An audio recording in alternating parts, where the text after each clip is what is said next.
Good morning. I'm Rachel Down at Boiler Broth, and today on our Wags and Wellness podcast, we have the lovely Pete and Maria from the Sighthound Savoy. So thank you so much for joining me today. Hello. It's lovely to get you on and meet you. Thanks for having us on. Yeah, no worries. And I say meet you. I've already met you because obviously we've been working together for a while now, and we actually got the opportunity to catch up at the PIF Awards back in November, didn't we? Very quickly, yes. I didn't want to bask too much in your glory. But yeah, I came and had a quick chat once you've been presented with your award, of course. So congratulations on that, and absolutely well deserved. Oh, thank you so much. Yeah, it was a bit of a surprise actually. We weren't expecting it, which is always nice. I think when you go there having no idea. It was such a busy time for us. We brought the children and everything, as you know. So it was literally just quick, get up there, get to the awards, and then it all happened. And then we had to come back again. So, but no, it was lovely to meet you. And and obviously we've been working with each other for a little while now. You guys reached out to us, I think it was early last year, and thank you. You've been selling our bone broth as well, so I thought it was an amazing time to get you on and just learn more about your work and sort of how you got into it. So please tell us more about the Sighthound Savoy. Do you want me to? It start with me. So you set the floor, absolutely. So 10 years, well, it's going to be 11 years this year. 11 years this year. I was working in further education. I've always had a passion for dogs, and we had sighthounds previous to the ones that we've got now. But I was working in further education, and I just couldn't bear the thought of doing it for another 20 years, basically.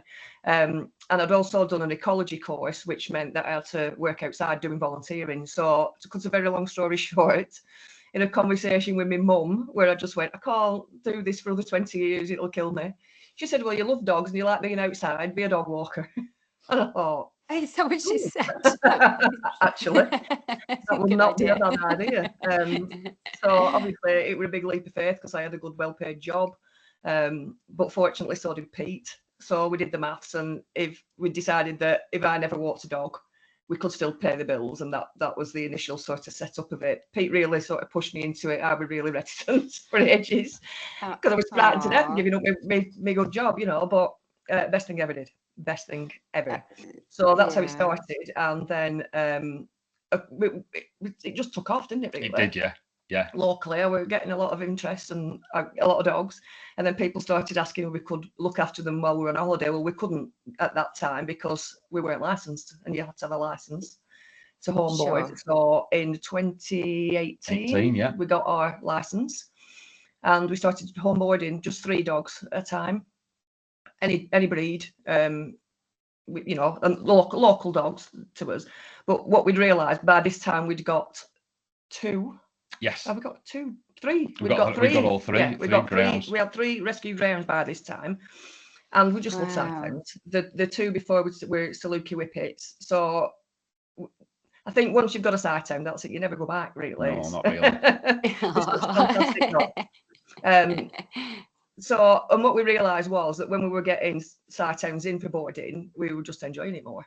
Really, that was top and bottom of it, wasn't it? It was, so we still carried on with all the other breeds and things like that. And then in 2020, 2019, we found ourselves in a position where Pete could actually leave his job and join the business. So he gave his notice in January 2020. Wow.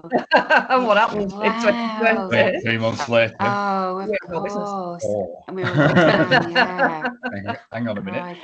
What are we going to do? Yeah. So that was a bit of a blow, obviously, because we had no idea that COVID were going to do what it did. However, we managed to stay afloat, didn't we? Yeah. And as soon as we could, I went back to dog walking, and we started offering daycare, which you can do under your license for people, key workers, going back to work. Nice. Older people, people who really needed our services and things like that. So that took off really quick as well. We were absolutely run off our feet. We were run off our feet, but we were run off our feet really quickly, weren't we? We did manage to get quite a few clients with a unfortunately, they had the vast majority of them had young dogs. Puppies. And don't get me wrong, they were great dogs, but wow, were they energetic and Yeah. and sometimes hard work to look after. What we ended up doing, like Maria says, I put my notice in, and then three months later, COVID. What we ended up doing was I ended up staying at home looking after the home boarding dogs. The daycare dogs. Sorry, the daycare dogs and any dogs that we had in that could do home board. And Maria would go and get them in the morning, pick them all up, bring them all here, go out and do her dog walks all day, come back of an evening, pick all the dogs up, and then go and take them home again. And whilst that was happening, I'd be trying to sort the administration of the business out, and the marketing and all that kind of thing, and making sure the business ran from that way. Also being surrounded by mad, crazy puppies. It was chaos, but it were fun. It was tiring. It were fun. Yeah. But by the time it came to sort of the end of lockdown and people started getting back to normality, we were completely dead on our feet. Yeah, we were. I bet probably needed a holiday. Well, 2020 was actually also the year we got our fantastic business coach as well, Dominic Hodgson. Yeah. This would not be possible. To be fair. And we started just sort of talking about potentially just going Sighthound, and we were like, well, there's not enough greyhounds around here for us to have a sustainable business. But we had a lot of links with other greyhound walking groups, the rescue where we got our dogs from. And he basically said, well, what about these people that you already know? And we were like, oh, yeah. They don't all need to come from Accrington, which is where we live. And they don't. No. We've got very few that come locally, really. Very few, yeah. When you consider how many people come from further afield. So we took the plunge. We rebranded. We used to be called Your Fairy Dog Mother. But that also needed a rebrand because obviously Pete wasn't a dog mother. So we would have probably had to think about that anyway, but we decided that we would rebrand, we would honour the bookings that we had with the non-Sighthounds, of course, and then we would just go full throttle into Sighthounds. And again, it took on, we went on the walks, we went to the rescue, we talked to people, they knew the experience of X-racing greyhounds, which is a big deal for people who have X-racing greyhound. And the rest is history, really. And we've got absolutely a lot of customers, fantastic customers, mainly X-racing greyhounds. We've got whippets, lurchers, galgors, a lot of rescue dogs, with all sorts. Deer. Our biggest dog is the Scottish Deerhound, and our smallest one is an Italian Greyhound, Betty and Pepe Luigi. So just explain to me what services you're offering now. So the Savoy, I'm assuming, is a hotel. It's a boarding place for the greyhounds. Is that correct? Well, they live in our house with us. Yes, the home boarding. We're home board, so there's nobody in a kennel or anything like that. They just live like our own dogs. And we just do that. We just offer boarding. I mean, it involves a lot more than just because we offer enrichments and things like that as well. And like spa services. We've got a lot of additional things. But yeah, they live with us in our house, just like our own dogs do. Sometimes they sleep on the bed. The greyhound don't get to sleep on the bed, they're too big. Some of them try. They do. But the whippets sometimes get in with us, mostly get in with us, don't they? Yeah, so our day to day is basically entertaining these dogs, letting them rest. I mean, they rest a lot because the greyhounds are lazy. But yeah, it's brilliant. It's funny, really, because I was thinking, I'm not a little bit jaded with this. I was thinking about it over New Year, thinking I like it more than I ever have, which is unusual, really. I think in the business that you like it more than you ever have, because you can get it. Things can get. Well, it doesn't feel like work, does it? If you love your job, no. It's just it becomes a lifestyle. Yeah, that's amazing. Well, remarkable. Well done. I mean, it's so interesting to speak to people and how they.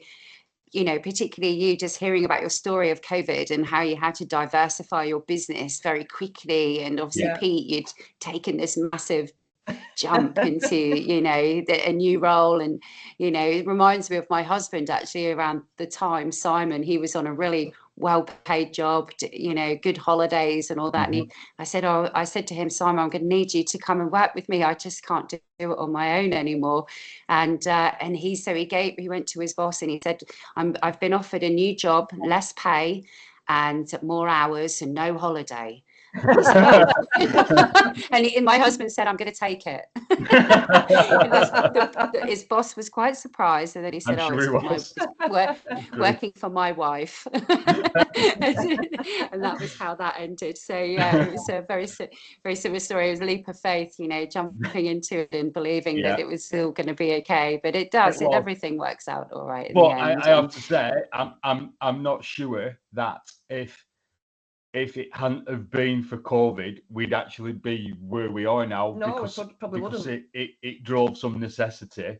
Like Maria said, we ended up becoming clients of Dominic Hodgson's, and that wouldn't have happened without COVID, I don't think. No. And to be honest with you, I don't think we would be where we are now without Dom's input and his encouragement. Encouragement's a good word. His encouragement to do the things that we do, and to change the business from what it was to what it is. Without that sort of impetus of COVID, I don't think we just needed somebody to convince us that we could do it, really, didn't we? Yeah, I think we did. Ultimately, we needed somebody to sit down with us and go, look, guys, you can do this. You are able to do it. And he was right. And he was, he ended up very right, to be honest with you. But it's nice. I think it's important sometimes to just have that reassuring voice to say, go for it. You've got this, clearly very capable people, and you're already offering a service, and then to just take it to that next level, sometimes you need a bit more encouragement.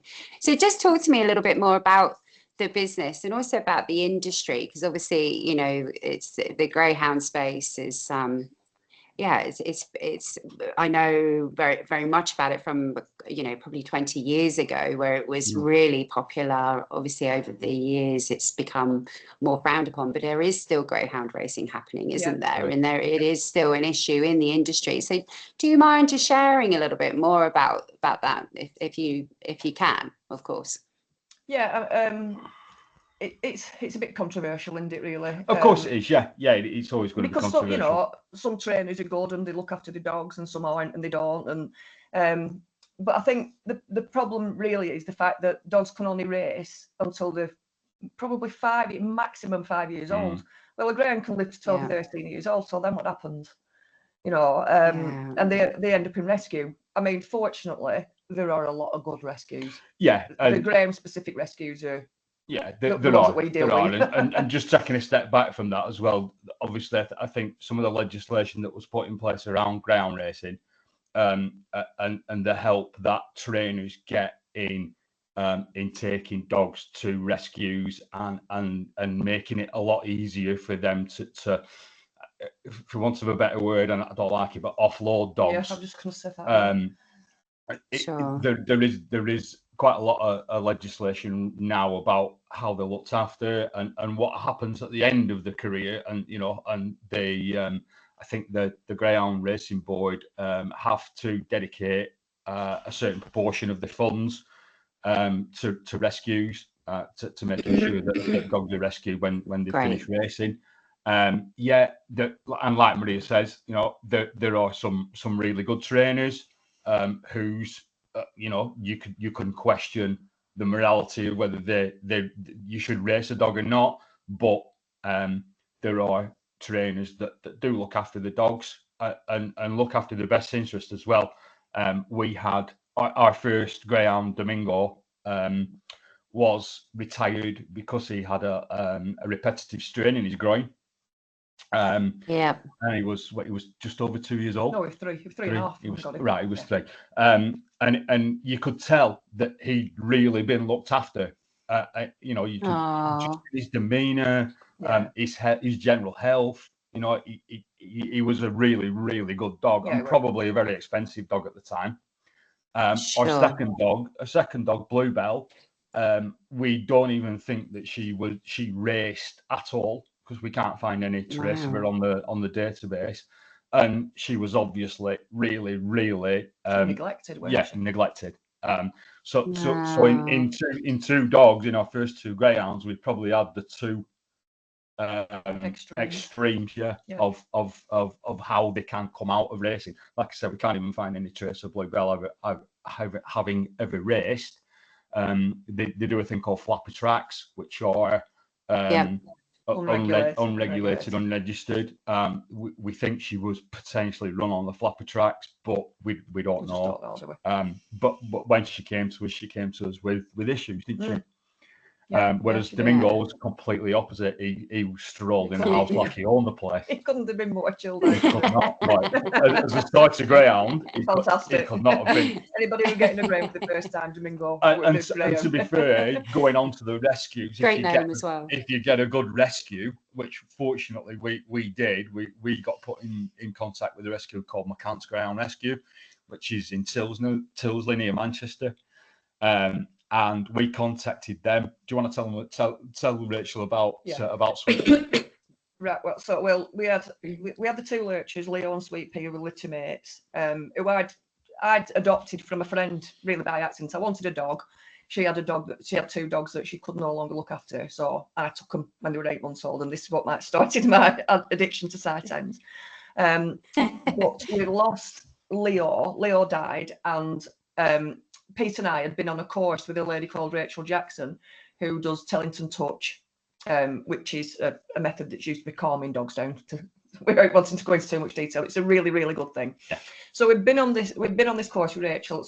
And she had at the time, I think, about 7 lurchers, didn't she? Loads of them. Yeah, she had a lot. So I just sent her an email telling her that we'd lost Leo, and we were just sort of making a tentative inquiry about whether she knew any good places that we may adopt a Sighthound from. She put us in touch with McCants, although it was a friend of hers that had adopted from there. Mm-hmm. And they were relatively new. They'd only going about 18 months at that time, hadn't they? Yeah. So, to cut a long story short, we got in touch with them. We told them about Sweet Pea. Sweet Pea was 12 years old. She had sore feet, so she was a bit grumpy. So we said, if we're going to get another dog, we need one that's going to be nice and calm and not upset her. Just going to be really easy going. So McCants said, well, Domingo. And there were never any other dog on the table with her. No. She kept saying, Domingo's the dog. He's really chilled, but he was ginormous. A big horse.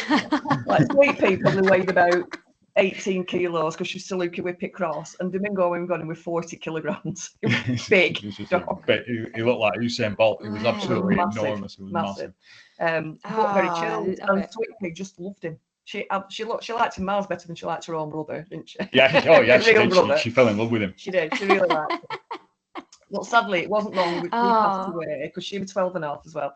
And Domingo, having been the coolest, calmest dog ever, decided that he weren't happy being an only dog, so he chewed the windowsill. Went out one day, we came back and just chewed the windowsill in the living room. So back on the phone, we got the McCants and said, he needs a sister. Yeah, it needs some entertainment. He really did not want to be an only dog. He was only an only dog for about a week. Yeah, he were. Because we thought he needs another dog. And we weren't doing the home boarding, so we were out at work and we were being left for short periods of time. So we weren't really on board at that point. So we went back to McCants, and I started off actually walking another dog. I had a bad shoulder at the time, and she really pulled me. So one of the volunteers said, "Oh, take this one instead," which happened to be Bluebell. And she was the one we adopted. But when we got back to the kennels, Siobhan, who runs it, said, "I can't believe you've come back with her, because really I should have sent you out with her." She said, "And when you'd gone, I thought, oh, I should have sent them out with Blue," as she would call at the time. Anyway, I came back with her. So, and just as she were about to go back into kennels, she turned around, she ran up to me and gave me a big kiss, didn't she? So it was like, right, okay. Then. Once she'd done that, she'd seal the deal.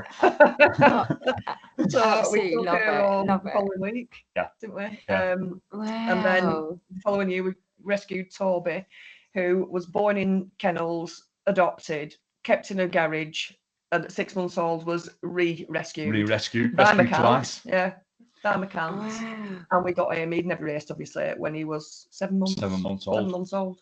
That was an experience. Yeah. So we had a greyhound that had raced and been cared for, a greyhound that had been raced and not cared for, and a greyhound that had been born in rescue, re-rescued, and never raced. Never seen a track in his life. We life. had quite a spectrum of the different sort of characters and history, really, of the three of them. But just going back to what led us there, sorry, as I was saying, if you get a good rescue, you're on a winner because they'll look after you, they'll help you, they'll give you advice, they'll match you. They'll, like Maria says, they'll match you. They'll try and find a dog that suits you.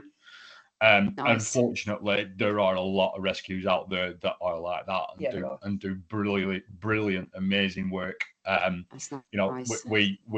We're fortunate in that we are in contact with quite a few rescues across the country, who are all doing fabulous work. If I could spend my time just raising money for them, a lot of the time that's what I would do. We do fundraise, but we do try our best to fundraise, and we encourage obviously anybody out there to either volunteer or if they can donate to the local ground rescue. They're all run by volunteers as well, aren't they? They are. They're all run by volunteers. Obviously, there are big organisations like the Ground Trust. But there are a lot of very local, very small organisations that need support and help, and I'd encourage anybody to do so, really, because they do a fabulous service. Yeah, they really do. So just to ask with regards to the dogs that you look after, so obviously the Sighthounds, they'd have particular health issues. So what do you see a lot of the health issues? Is it more the joints and the ligaments that tend to wear out because of the racing and other things? So it'd be great to hear just more about what sort of challenges you see in the Sighthounds. Well, they do, because obviously they've raced. So a lot of them will retire with an injury of some description, sadly. And because of the build as well, I mean, they've got the long spindly legs and, so they do have joint issues sometimes, don't they? Yeah. I mean, some dogs that come to us are on sort of medications, but of course, we try to encourage them with the bone broth. Lovely. We used to have a vet. She was fantastic, our vet. We called Chelsea Dawson, and she was a holistic vet. Well, she still is, but she's now in Canada. She's Canadian, and she's moved back to Canada. Very rude. She would do that. But because she was holistic, she just looked at every part of the dog. And Toby had a partial cruciate ligament. Yeah, he was also epileptic. Yeah, and he had epilepsy as well, so she treated him for that. Gosh. But that was tough going. It was. We dealt with it. Wow. But Chelsea was a massive advocate of bone broth. In fact, when she had her baby we weaned on bone broth. And we were like, well, she's going to give it to the baby. Sounds like me. And she was a massive advocate for obviously natural remedies and things like that. So we would make our own, but you'll know this. It stinks your house out. And it's a bit time consuming. It's not that easy. It takes a bit of time, doesn't it? So we would make it on occasion, but if we sort of like needed it, like if a dog, because it's good for stomachs as well, isn't it? So Toby used to get like acid reflux from his medication. So it was like, well, we can't just make some bone broth when he gets acid reflux. It's going to take all day to do this. So our dog was all fed. So then I started buying it sort of ready-made liquid bone broth from our supplier. But then it only had a short shelf life. So we hadn't used it up. We were wasting it, things like that. So I thought there's got to be another way. And just scrolling through Google, I found your company actually. Nice. And I thought, now this sounds fantastic. This because it's dehydrated, isn't it? So you can just rehydrate it. This is the product. This is the product. And we used it as a marketing tool as well, didn't we? Because we use it when we give the guests a bath. So we offer a spa service, so they get a bath. And we used bone broth cocktails as a little treat for afterwards as well, didn't we? We made a menu of mock cocktails made from bone broth. I can't remember what we called them. I'm trying to rack my brains. I'm trying to rack my brains as to what we called them. We came up with like I can't remember. No, I can't remember that. Lamb pina colada or something like that. It was along those lines. So when they have when we give them a bath and they get the lovely comfy drying robes on, they get a bone broth mocktail and a chew. So we've used it as part of our marketing, and people love it. And we do. That sounds great. You have to send some photos. I have a video somewhere. I'll send you. Yeah. Although I have to admit, I don't think on the video it's your product that I used. I think. Oh, I think no. it was something Don't else. send that. Was it? Yeah, it was just in different containers. Is that what it was? Containers, Right. Yeah. Okay. It probably is. Yes. It is. I'll dig the video out and I'll send it. It is definitely. Yeah, but because the greyhounds have these issues with joints and things like that, it's a brilliant product, so we really encourage our clients, and we give it to guests when they come, don't we, as well? Oh yeah, we absolutely do. In fact, we had a dog of the week that was turning his nose up a little bit at food, and just said, I know. Bit of bone broth on. Slightly warm bone broth on. Yeah, but it is because of the collagen and things like that. It's great for them, because they do have, obviously, the build of the greyhound and the fact that they've raced, and obviously, I mean, whippets and things get wrist issues a lot of time and things, don't they? And I mean, they've no buffer, they've no fat, they've no fur, so they get injured, don't they? They can be very delicate. They can. Digestive wise as well, what you tend to find with a lot of the greyhounds is they will have been eating one type of food their entire life. And then they'll go into rescues, and they'll probably have a bulk buy of food, obviously, because it's cheaper. So they'll change the diet again, and then they'll come out of rescue and go into a home, and then they'll generally get the diet changed again. They can have really quite sensitive stomachs. Domingo did, didn't Domingo did, yeah. That's why we put him on that's raw. how we ended up feeding raw. Domingo came to us, and we had real trouble with his digestion. So obviously the bone broth helps with that as well, which is great. We always know that if we've got a dog with an upset tummy, then the first thing that we do is try and give them some bone broth and get some of that inside them first. I'm thinking of trying it yourself, Rachel, because I know that you do it for humans. Yeah, you do. Well, it's the same product, so you can it's the same product, so you can just take it out of the dog packaging. It's no different to what we only.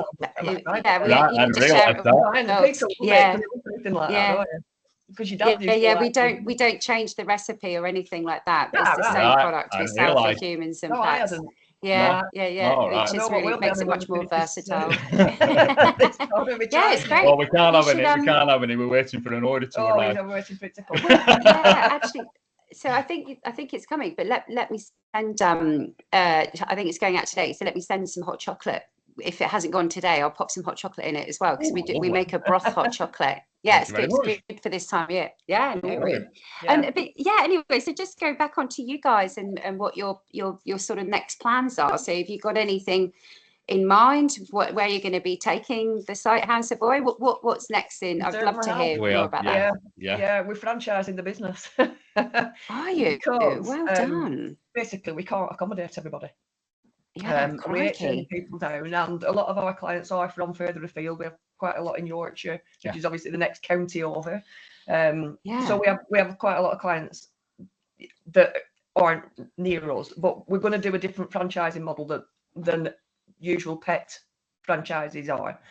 So the normal pet franchise would be that I would sell you the franchise, and then you would find host families. But we're not doing that because we're niched and it's specialised. We will find the host families. We don't want a middle person, because we want to vet them. Of course, Well, that makes perfect sense. You want to have that control, definitely. Yeah, we do. Yeah. So you should. That's how exciting. So is that going to be this year? Is it something you're looking to do this year? Yeah, we're good to go now. The process has started. We probably spent 2025 getting everything in place. And pretty much everything is there or thereabouts, ready to go. Obviously, anybody listening who's interested can go and have a look on our website. But hopefully, I think if we could start off with probably about half a dozen across the country, would be a good place to start. I think that's probably going to be our first sort of aim. If we can get half a dozen spread around the country. Sighthound Savoys, obviously, using our expertise, using our knowledge and the systems and marketing processes that we've got in place. Everybody, all the franchisees will get access to that. So we hope that we will be able to put people in a really good position to start a really sound, stable Sighthound Savoy onboarding business. Because the guidance for the onboarding, for the license and things like that is tricky if you don't know it, Yeah, sure. So that's why you're there. Yeah, recite it now. You probably I've read it so many times. She probably taught you through it. So we know it really well, and I'm actually doing the qualification that the inspectors take, so that I'm really on top of things. Nice. So not only are we coming at it from a Sighthound specific specialist point of view, we're also specialists in onboarding because we've been doing it for so long and we know what we're doing. Yeah. We know what you need to have and how you need to behave and how you treat clients and things like that, So yeah, we're hoping that then this year is going to come up with some franchisees, and that there's a lady coming tomorrow bringing her dogs to board with us, and she's coming from Birmingham because what she said was she couldn't find anybody else. I think there had been somebody who'd retired. Wow. Yeah, couldn't find anybody else near her that she trusted enough, so she's coming all the way. I mean, we've had lots of conversations with her. We did a Facebook Live. Yeah, we did. Yeah, we did a Facebook Live. She's a dog trainer. She's a dog trainer. And she's saying, please find some franchisees a bit nearer to me. So that's our plan. We're going to try and get some in the Midlands. Brilliant. Yeah, well, how exciting. Start there and then spread out. That'll be fabulous. But anywhere will do, to be honest with you. And we've also got a good network. Yeah, sorry. Oh, you got a motorhome as well. Okay, good. We hired one in 2024. Yes. Took our girls with us. We've got 2 girls now, Cielo and Lily, 2 female dogs, both ex-racers. And we hired one to see if we'd like it, and we loved it, didn't we? We did. And then sadly my dad passed away, but he left me some money, so I thought I'll spend it wisely. And we both took a motorhome. And our girls just love it, don't they? Did it? Yeah, I bet they do. They get so excited. But what we decided to do, because obviously we can't use it all the time because we're busy onboarding, so we made it super dog friendly, and we're going to hire it to our clients. So if our clients want to take the dogs in a motorhome, that's what they can do. Or they can leave the dog wheels and go off it. They can, by all means, leave the dog wheels and go off in the motorhome if they want, but it's set up really dog friendly for people to take the dogs on holiday with them if they like. So everything's there in there that they need. We'll have to do a video next time and you show us around the dog-friendly motorhome. That would be so interested. Yeah, I'm sure people would be really interested to see what you've done. So let's do that. That would be so exciting. Cool. Yeah, no problem at all. Oh, well, thank you so much. I just, I wish you many blessings because you really are doing some wonderful stuff in the space, and it sounds like you've got some really good, strong business acumen behind you to go and take this out, and obviously there's clearly a market for it. So definitely wishing you all the very best of success, and I would love to have you on again to learn more about how it's all going, and especially the franchise, how that's all working out for you, and more of your funny dog stories as well, because they're very cute. Honestly, we could sit here and talk to you for hours. We could write a book. We are writing a book. Well, yeah, that's another thing we're going to do this year. We're going to write a book as well. Well, that's an excellent goal to have. I definitely think that would be wise because there's a market for that as well. We've got an illustrator. We've written most of it in terms of drafting sort of ideas of what we're going to talk about. We just have so much to do, haven't we? We just need to sort of consolidate what we need to do now. Yeah, we're launching. We're just in the middle of launching our mobile app as well for our customers. So that we have a mobile app that all our customers will be able to use to book to do all the bookings. We are under the law, we're required to keep everybody's information with regards to the dogs. So all their information is going to be centralized on the app, and that's going to make life easier for us. So 2026 is very, very exciting. It'll be a busy year. Good year, fantastic. Well, you've got so many amazing things going on, so I wish you all the very best, and thank you very much for taking the time to speak to me this morning. And let's stay in touch and we'll get you on again. I want to see this dog-friendly motorhome. It sounds amazing. All right, cool. Absolutely. Okay, well, take care. You look after yourselves, and all the best to all the dogs as well. Thank you. Right. Thanks, Rachel. Okay. Bye-bye. Bye for now. Bye.